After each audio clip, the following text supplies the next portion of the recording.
Bonjour à tous et bienvenue dans l'Instant Paillette, l'émission qui parle de l'art dans toutes ses formes. Et aujourd'hui, on va parler d'art contemporain. Il nous surprend, il nous agace, on le comprend pas toujours, mais aujourd'hui ça va changer parce que j'ai le plaisir de recevoir Lola. Lola, malgré son jeune âge et malgré qu'elle soit encore étudiante, elle a déjà un sacré palmarès et un univers bien à elle que j'ai hâte de vous faire découvrir. Bonjour Lola, merci. Salut Marc. Alors parle-nous un peu de toi. Toi tu nous viens du sud de la France. Exact. Enfin, je vais me dire que je suis du sud de la France parce que j'y ai fait l'adolescence, mais je suis pas vraiment native du sud de la France. Je suis de Normandie à la Normandie. base, mais j'ai fait le plus gros du gros à côté de Montpellier, à Béziers. Et comment t'as commencé l'art? Comment ça t'est venu? Qu'est-ce qui t'attire? J'ai eu la chance, malgré que j'ai été une élève assez turbulente, d'avoir des profs qui m'ont pas lâché. Et en l'occurrence, j'ai une professeure d'histoire de l'art. Je m'y étais inscrite parce que les copains m'avaient dit tu vas voir, c'est des points, enfin des notes faciles à obtenir. Un jour, je me décide à arrêter parce que j'étais frustrée de voir les copains finir à 15 heures et moi aller à ce putain de cours d'histoire de l'art. Et cette professeure me dit mais j'ai vu un truc pour toi, il y a un stage à l'école du Louvre à Paris et j'aimerais que tu le fasses. C'est un stage égalité des chances parce que l'école du Louvre c'est une école qui accueille des élèves avec déjà un très bon niveau et aussi une aisance financière. Donc quand elle me dit ça, moi j'allais pour lui dire que j'arrêtais et elle me trouve un truc pour continuer encore plus haut, encore À plus ce loin. moment-là, t'étais dans le sud. Et à ce moment-là, j'étais déjà revenue en Normandie. D'accord. J'avais 17 ans. Et du coup, je me suis complètement laissée embarquer par son projet. J'ai fait ce stage à l'école du Louvre. J'ai pas eu le concours parce que l'école du Louvre c'est quand même corsé. Mais du coup, j'ai eu une semaine pendant ce stage où je suis allée au musée pour une des premières fois de ma vie. J'avais déjà été au musée, mais c'était une des premières fois de ma vie où j'allais au musée et je ressentais quelque chose. Et donc là, déjà, il y a un truc qui se décoince. Et donc, je rentre au lycée en ayant fait ce stage. Plus tard, du coup, j'apprends que j'ai raté le concours, mais c'est pas grave. J'apprends qu'il y a les Beaux-Arts à Rouen. Et j'ai tenté ma chance et là, j'ai été prise. À 18 ans, tu es aux Beaux-Arts. Tu fais combien d'années là-bas, à Rouen? Donc à Rouen, je vais faire 5 ans, l'équivalence d'une Ah, t'as fait licence 5 ans à Rouen? et le master. D'ac- C'est assez commun aux États-Unis et en Angleterre, mais c'est un master qui le voit le jour en France. C'est pour former des jeunes auteurs, autrices. Entre-temps, t'as fait quelques prestations, quelques lives. Je pense en particulier à ces images qu'on voit actuellement où t'es dans une maison, mais ça parle plus que ça. Est-ce que tu peux raconter ce projet, comment c'est arrivé et de quoi ça parle exactement?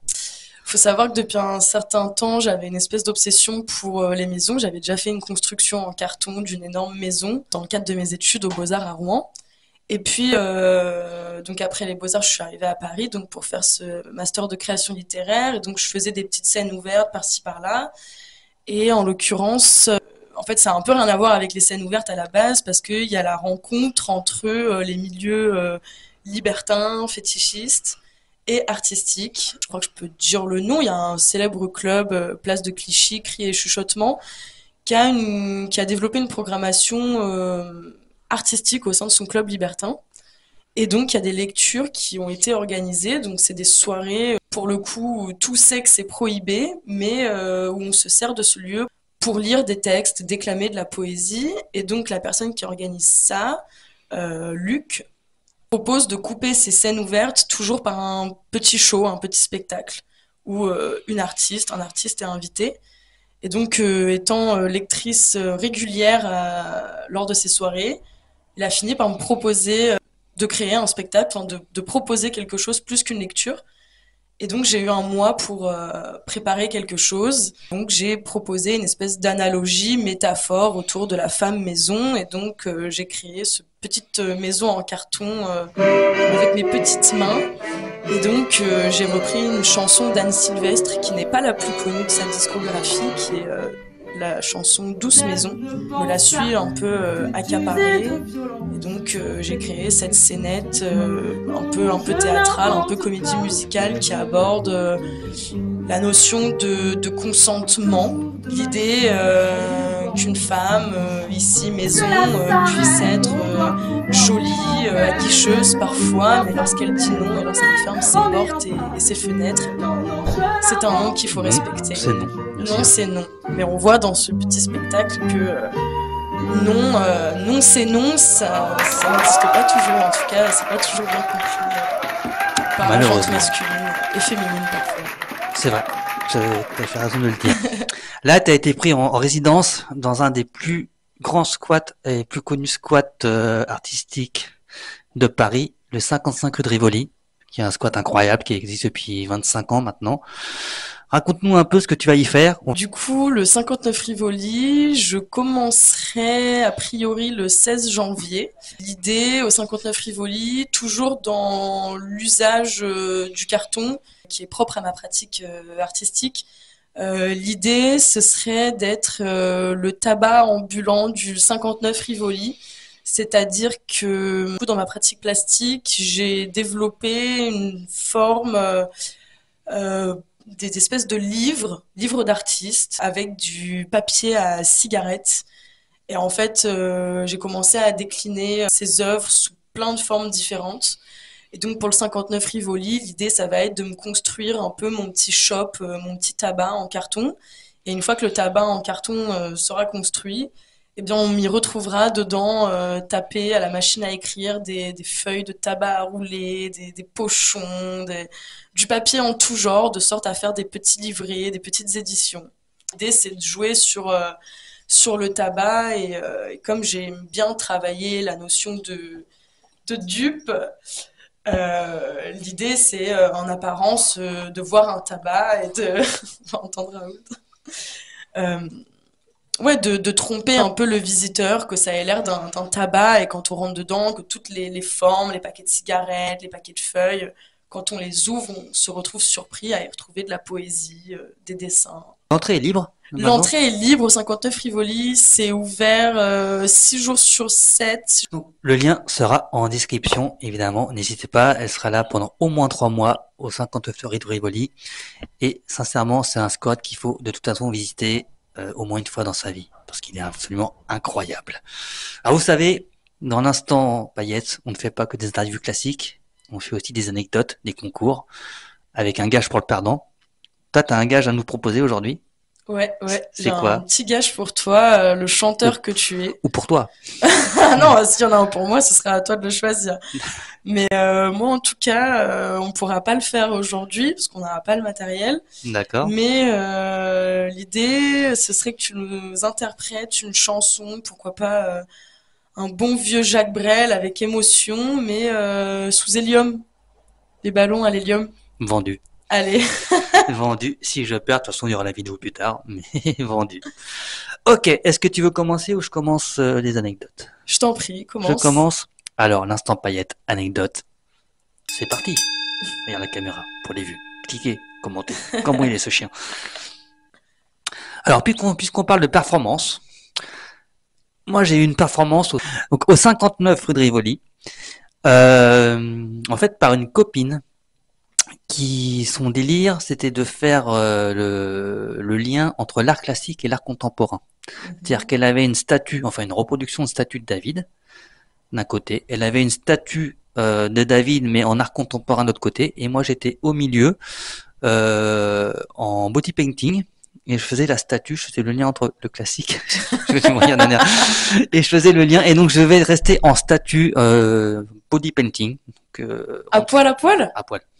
à poil, mais tout peint, enfin habillé par la peinture, un peu comme le Crazy Horse, mais en peinture, avec une pose de David.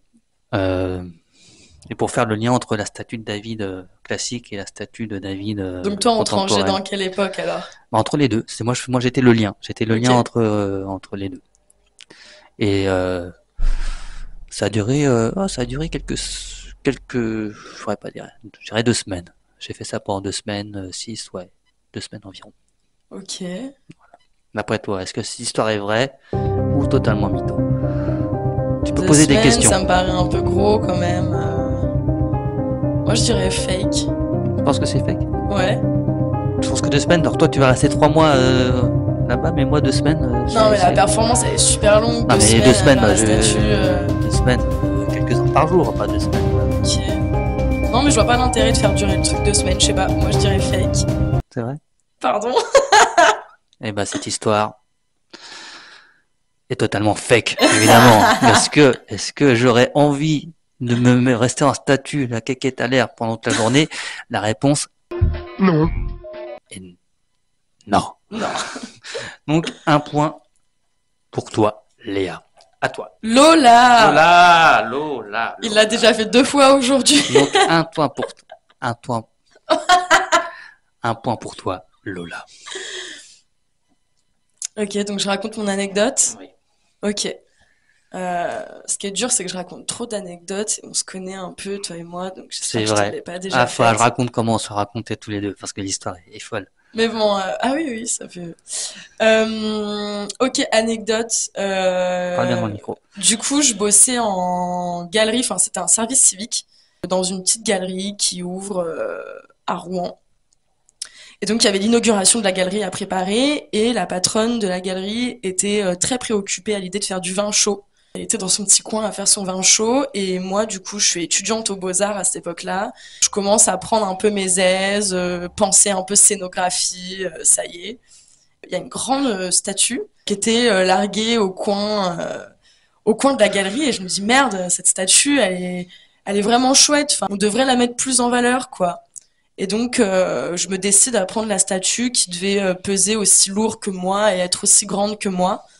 Et donc, je prends cette statue et je vais pour la déplacer. Et au moment de la reposer, en fait, Mhm. euh, bah, je m'éclate avec la statue. La patronne était au téléphone avec son deuxième associé en haut-parleur et le mec lui dit mais c'est quoi que j'entends?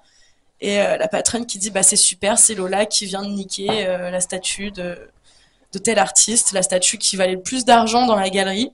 Et pour aller jusqu'au bout de l'anecdote, mais vraiment j'ai été vraiment gruge ce jour-là parce que donc je viens d'éclater la statue et la nana me demande déjà d'arrêter de pleurer parce que je fonds en larmes et elle me dit tu fais des photos pour les assurances et sauf que moi j'étais complètement perdue, j'avais commencé à passer le balai et donc je lâche le balai, je lâche la balayette et je fais la photo et donc il y a la pelle et la balayette au milieu des débris et en fait la nana avait juste envie de me tuer quoi parce que comme on est en art contemporain bah on sait plus si le balai, la balayette fait partie de l'œuvre ou non.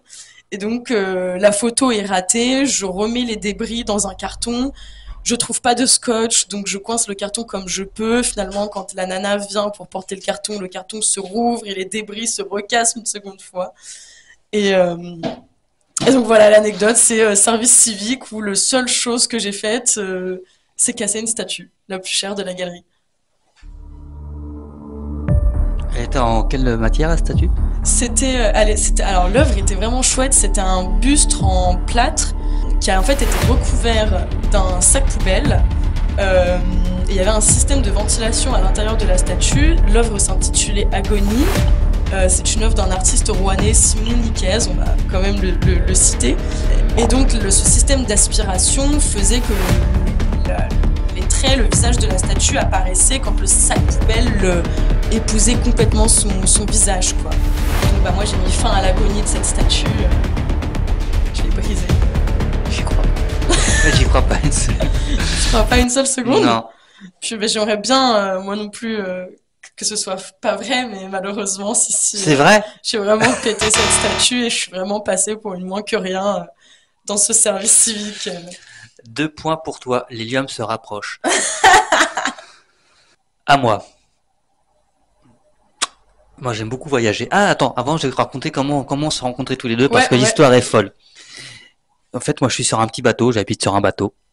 Le bateau à côté de moi, c'est un bateau qui est très joli, mais pas du tout habitable.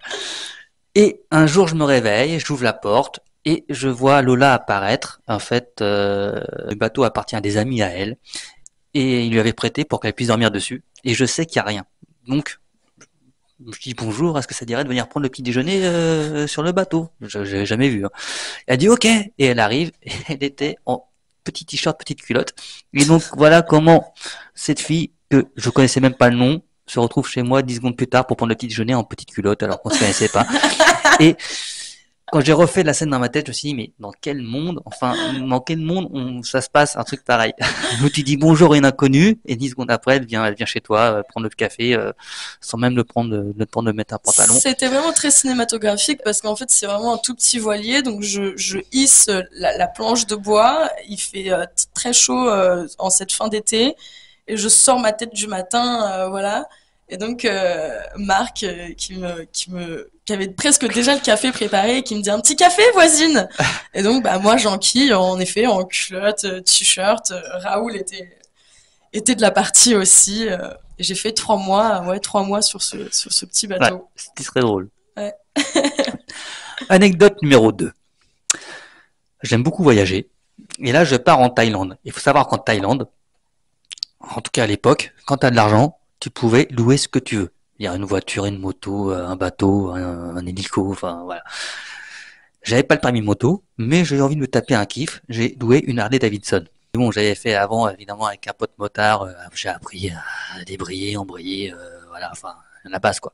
J'étais avec un pote qui habite là-bas en Thaïlande. Et donc on prend la moto, on va se balader, on se retrouve dans un espèce de petit village tout paumé, dans un rat tout paumé, dans un bar. Et là arrive un gang de motards thaïlandais. Ils nous voient, ils commencent à taper, ils discutent avec nous, et on sympathise. Et on a fait un road trip avec eux. Ils nous emmènent avec eux. Venez, ils nous emmènent avec eux. Et voilà comment j'ai fait un road trip avec des Thaïlandais, des espèces de Hells Angels thaïlandais au fin fond de la cambrousse thaïlandaise pendant 2, 3 jours. Ouais, j'y crois fort. Tu crois fort. Ouais. Tu me vois sur un motard. Franchement, tu vois. Ouais. Bah cette histoire est totalement mytho. Mais C'est dommage. j'aurais des histoires ça va raconter sur la Thaïlande parce qu'il m'est vraiment arrivé des trucs de ouf. Mais ça sera dans d'autres émissions. Restez connectés, abonnez-vous pour ne rien perdre. La petite chose qui est sur mes genoux là. Donc venez avec moi à l'école des Beaux-Arts à Rouen, c'était un peu la mascotte. Et un beau jour, une collègue étudiante pour un projet avait fait tomber un avocat, le fruit. Tout le monde vient me voir, il me dit Lola, il y a Raoul qui est en train de jouer avec un avocat dans la cour et tout. Et je dis oui, bah laissez-le jouer quoi. Et parce que moi je sais pas que l'avocat c'est toxique déjà pour le chien. Et puis du coup l'avocat encore entier comme ça a un peu du coup l'apparence d'une balle et je me dis il va le traîner mais il se passera rien. Du coup des collègues ont insisté pour lui retirer l'avocat de la bouche. Sauf que Raoul a son caractère et donc pour pas qu'on lui retire de la bouche, il a rien trouvé de mieux à faire que d'avaler l'avocat tout rond. Et donc, quand on remonte dans mon atelier et qu'on me dit Lola, Lola, Raoul a avalé un avocat en entier, je dis mais non, mais n'importe quoi. Il peut pas avaler un avocat en Bah oui, entier, quoi. c'est un peu gros quand même un avocat Voilà. pour un petit gosier. Et en fait, vraiment tout le monde m'alerte, insiste en me disant non, non, mais il faut vraiment l'emmener chez le vétérinaire vite, vite, vite. Et donc, on va chez le vétérinaire. Et donc, j'explique au vétérinaire que le chien vient d'avaler un avocat en entier. Et la vétérinaire me dit que c'est pas possible. Et les collègues qui m'accompagnent lui disent si, si, c'est possible. On vous dit qu'il l'a fait. Et donc, la vétérinaire m'explique qu'elle va être obligée d'appeler un confrère d'une autre clinique pour lui demander comment s'y prendre. Est-ce qu'on essaie de lui faire revomir ou est-ce on l'ouvre directement? Et je pense que la pas l'avocate, mais la vétérinaire, jusqu'au bout, se dit, mais c'est pas possible, il l'a pas avalé en entier, cet avocat. Et en fait, ils vont opter pour la technique de lui faire recracher. Donc, il va recracher l'avocat en entier, quoi. Comment ils ont fait? Ils lui ont mis 2 doigts dans la bouche? Non, non, bah là, on l'aurait enfoncé encore plus, l'avocat. Non, non, je crois Attends, l'avocat, il était où? Bah, l'avocat, il était, je sais pas exactement, mais il était pas dans sa... J'y crois pas, c'est pas possible. Déjà, il avale l'avocat, il doit se coincer dans la gorge, donc là, au bout de 30 secondes, il meurt asphyxié parce qu'il peut pas respirer. Je n'y crois pas, la vétérinaire n'y croyait pas, je n'y croyais pas. Et l'avocat a bien été recraché en entier. Je sais que l'avocat est vraiment toxique pour les chiens, l'avocat, le raisin, le chocolat, c'est très connu. Mais je pense que ça sera la seule vraie info de cette histoire. L'avocat est toxique pour les chiens. Non, non, ni moi ni Raoul ne mentons. Je pense que cette histoire est mytho. Non, cette histoire est vraiment vraie. L'histoire est vraie? L'histoire est vraiment vraie, c'est dingue. Ça fait 3 points. Hein. Et est-ce qui a que bien ça a fait poussé. prendre de la valeur à l'œuvre d'art? Non, parce que quand tu vois qu'il y a des bananes Et oui, oui, en plus. scotchées qui vaut des millions, un avocat gobé par un chien et recraché par un chien, moi, franchement, j'en fais quelque chose. Mais qu'est-ce que t'en penses, toi, de cette œuvre de Maurizio Cattelan, cette banane accrochée au mur? Je pense que tant qu'il y a des pigeons pour acheter, il y aura des mecs pour vendre. Non, vraiment, c'est ridicule. C'est ridicule. Purée. Toi, t'aimes bien? Mais oui, j'aime bien parce que en fait, ça dénonce en fait ce que tu viens de dire. Ça dénonce l'industrie de l'art où en fait Maurizio Cattelan, c'est un mec qui est conscient que Ah, il a un t'as nom, raison, c'est une industrie, t'as il raison. cote. C'est un putain d'artiste et en fait, il se joue de déjà son propre nom à lui parce que c'est lui qui peut faire ça. Moi, je peux pas scotcher une banane au mur et dire que je me fous de l'industrie de l'art parce que en fait, ce qui fait que ça marche avec lui, c'est que c'est Maurizio Cattelan et qui a été exposé à travers le monde, qui est reconnu à l'international. En fait, de scotcher cette banane et de la faire vendre des millions, c'est vraiment se foutre de la gueule de l'industrie de l'art. Et moi, c'est un mec que je trouve tordant de rire, Maurizio Cattelan, qui a des œuvres plus perchées les unes que les autres, mais qui sont pas perchées pour être perchées. Il y a vraiment du sens à ce qu'il fait. Il y a du sens, mais derrière, le mec qui achète, pourquoi, en fait? Pourquoi il va acheter des millions une banane qui va pourrir? Ah, ça, bonne question. L'art, c'est aussi une industrie. C'est-à-dire que les gens achètent un tableau, le tableau prend de la valeur, ils vont le revendre Ah, mais c'est un plus des cher. piliers Et fondamental de l'économie mondiale, si tu bien veux, sûr, l'art. Donc, et en France, il y a beaucoup de niches fiscales dans l'art donc en fait, il y a beaucoup de gens qui pour payer moins d'impôts vont acheter de l'art, sachant que derrière ils vont le revendre généralement plus cher puisque ils espèrent, enfin c'est des placements en fait. Donc il y a l'art, mais là en fait tu vas payer des millions une banane qui va pourrir et donc tu vas perdre des millions. En fait, si tu vas acheter le mec vient de c'était vendu combien? 1 million, 1 million 6. 5,2 millions de dollars, 6,2 millions d'euros. Et quelque part, le mec vient de se faire 6 millions en disant je me fous de la gueule du système. Enfin, il y a quelque chose d'assez antinomique. après, oui, bien sûr. Voilà. Bah, écoute, tu te fous de la gueule, les 6 millions, tu donnes à une sauce, et puis là, tu seras raccord avec toi-même. Mais là, t'as mis une banane, t'as gagné 6 millions. Non. Moi, je trouve ça fou. Mais je comprends, tu vois, c'est aussi l'intérêt de cette émission, c'est que je comprends le concept qu'il voulait faire. Ça va être très très vite, parce que je vois que t'as beaucoup de tatouages. Ok. Moi, j'en ai 3 tatouages, et il y en a un que j'ai fait totalement bourré à Las Vegas à 2 heures du matin. Vrai ou faux? Vrai ou mytho? D'abord, c'est quoi ce tatouage du coup? Il représente quoi? Alors, mon meilleur ami est parti se marier à Las Vegas, marié par Elvis Presley, complètement fou. Et c'était un vrai mariage, hein. D'abord, tu signes les papiers avec un vrai juge, tu donnes de l'argent, parce que tu es aux USA, donc d'abord tu payes. Et après, tu es marié à une cérémonie par Elvis Presley. On avait rendez-vous à un restaurant qui s'appelle le Heart Attack. Le Heart Attack, c'est un restaurant où le menu fait 5000 calories. Il faut savoir Ok. qu'un homme normal mange environ 2000 à 2500 calories. Et les serveuses sont habillées en infirmière sexy, et si tu manges pas tout, tu te prends une fessée par l'infirmière. Wouh! Non, c'est totalement fou. J'arrive et en fait, je me paume dans le vieux Las Vegas. Je fais pas le malin parce que il y a le Las Vegas clinquant touristique et là, il y a le Las Vegas un petit peu ghetto. Et c'est moins qu'on puisse dire. Bon, finalement, je finis par me retrouver. Donc, j'arrive 2 heures du matin, on boit bien, on boit, on mange, on boit, on est chaud. Et là, ils me disent, dis oui. Je fais oui à quoi? Regarde, eux, ils étaient arrivés 2 jours avant. Parce que moi, je bossais. Elle a fait le cœur. Elle a fait le pic. Elle a fait le trèfle, il manque le carreau. Comme ça fait un carré d'as, tu vois, les 4 potes, carré d'as. Ok, l'idée est pas non L'idée est plus bien. complètement folle. Enfin, je veux dire, le Donc moi je dessin fais, en lui-même. oui, ok, très bien. 2 heures du matin, on marche dans Vegas, on trouve un espèce de tatoueur ouvert, on rentre. Bonjour, ah, c'est pour faire un carreau, s'il vous plaît. Et le mec commence à me faire un carreau. Au bout d'un moment, moi je voyais pas le carreau. Et un pote dit, oh putain, le con, il a fait le carreau en noir. Alors qu'un carreau c'est rouge. Enfin, tu vois, n'importe quelle carte, en plus à Vegas, bref, le carreau c'est rouge, il n'y a pas de carreau noir. Ouais, mais vous lui avez pas expliqué, vous lui avez dit fais-moi un Bah, carreau. un carreau à Las Vegas, tu veux quoi Ok, ok. Enfin, pardon. Là, le mec devient blanc, il s'imagine déjà qu'on va le poursuivre sans justice. Je sais pas, il se ça, je fais, bah, en plus bourré, je fais, ouais, écoute, attention, c'est trop tard. Où ça, sur quelle partie du corps? Dans le dos. C'est comme ça que je me suis retrouvé avec un carreau.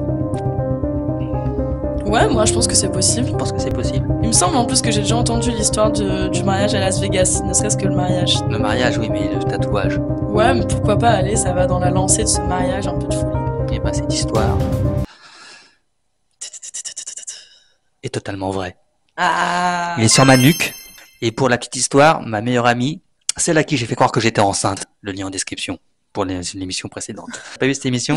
Non, désolé. J'avais un gage, je t'enverrai en fait, et mon gage c'était de faire croire à mon amie que j'allais être enceinte. Et ben écoute, tu verras, tu regarderas. Ok. Regardez.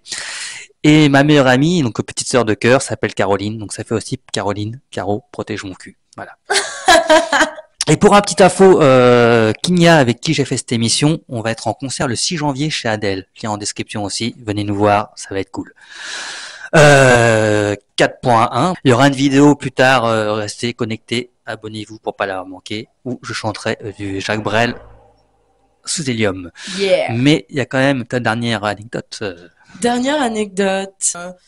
Sérignan, un petit bled en bord de mer, du coup en Occitanie.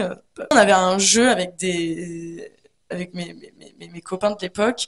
C'est que du coup on était tous scolarisés dans un lycée. Mais le jeu, c'était d'aller dans le lycée de l'autre, de D'accord. rentrer dans le lycée de l'autre. Bon, je pense qu'on a tous joué à ça à un moment. Non. Et, et en fait, il y avait ce nouveau lycée dans cette ville, Sérignan, en bord de plage, nouveau lycée, flambant neuf, juste à côté. Un truc typique du sud, on appelle ça les paillotes. Et donc chez Bébert, et donc c'est vraiment le refuge, le squat, on peut ramener à manger de l'extérieur, on consomme rien de la paillote, mais on pose tous sur la paillote, enfin bref. Et donc on se cache dans une petite ruelle derrière la paillote, parce que si le mec qui gère la paillote est super sympa, s'il y a un truc qu'il tolère pas, c'est fumer les pétards et tout ça, il nous dit vous allez faire ça ailleurs. Donc on va dans une petite rue adjacente, et on a 15-16 ans, on fume un petit joint, on est tous hilars à cette époque où ça nous fait beaucoup d'effets, c'est super. Et attention, je ne fais pas L'apologie l'apologie de la drogue, hein, mais expérience de jeunesse. Et donc, parce que ça rentre en jeu, parce qu'en fait, on entend le ronronnement d'une voiture arriver. Et je me souviens, je dis aux copains, je dis attention, faut qu'on se pousse parce que là, je crois qu'on va avoir une sacrée voiture qui va arriver. Et donc la voiture s'insère dans la rue, super caisse, vitre fumée à l'arrière, et on voit un mec cheveux blonds en train de conduire la bagnole, et je dis putain les gars, c'est Claude François, c'est Claude François, parce que c'est impossible que ce soit Claude François puisqu'il n'est plus parmi nous. Mais je sens qu'il y a un truc quoi, que ce mec-là je l'ai déjà vu, on le connaît, et donc on est tous comme ça, comme des petits sauvages autour de la voiture, en train de se dire mais c'est qui ce mec, elle est incroyable la voiture. Et le mec ouvre la fenêtre, super sympa, et je fais mais putain c'est Patoche, c'est Patrick Sébastien quoi. Et moi vraiment Super, c'est génial. C'est que de l'amour les gars. c'est que de l'amour. Et le mec super sympa nous explique qu'en fait il y a un studio d'enregistrement juste là. Nous on fume tous les jours ici, on n'a aucune idée qu'on fume devant le studio d'enregistrement. Et super à l'aise, du coup on fait tous des photos avec, et puis le mec il repart, il continue le bout de l'allée et il va faire son enregistrement. Voilà. Moi je crois à cette histoire. Ouais, bah, c'était Moi facile. j'y c'est crois à vrai. cette histoire. Bon, j'aurais au moins 2 points. Bah les enfants, j'ai perdu. Hein. J'ai chanté sous hélium. La vidéo sera d'ici quelques jours. On a hâte. Hâte. Restez connectés. En tout cas, Léa, merci d'être venue. C'était Lola, purée, non mais en fait son gage ça aurait dû être copié 100 voire 200 fois mon prénom sur une feuille. Je tiens beaucoup à mon prénom. J'ai rien contre les Léa, mais moi c'est Lola. Lola. En tout cas, Lola, merci beaucoup. En tout cas, c'était un plaisir de te Je sais rencontrer. pas si je te remercie, Marc. Moi, je viendrai te voir à ta résidence. Ouais, et puis si je peux me permettre, l'idée aussi que j'ai pas développée, c'est que durant la résidence, vu que le 59 Rivoli, c'est un lieu public et un lieu de passage où nous, les artistes, communiquons, enfin, créons du lien avec les gens qui passent. L'idée, c'est aussi à tous les fumeurs de Paris de venir me léguer vos paquets de feuilles vides, vos paquets de cigarettes, enfin tout ce qui peut vous faire penser de près ou de loin à la fume, que ce soit un briquet, enfin je ne sais quel objet, les boîtes, les anciennes rouleuses, parce que du coup l'idée c'est que je détourne tous les objets, tout l'univers du tabac, du fumeur. Donc l'idée c'est aussi qu'il y a un échange et donc pourquoi pas moi vous échanger une œuvre contre un objet que vous me léguez. Voilà, avec plaisir de vous y retrouver. Le message est passé. Je vous souhaite une bonne fin d'année. On se retrouve l'année prochaine pour une année bien excitante. Et promis, l'année prochaine, je connaîtrai les bonnes adresses et les bonnes adresses et les bons prénoms. Bonne soirée et à bientôt dans l'Instant Paillette. Salut!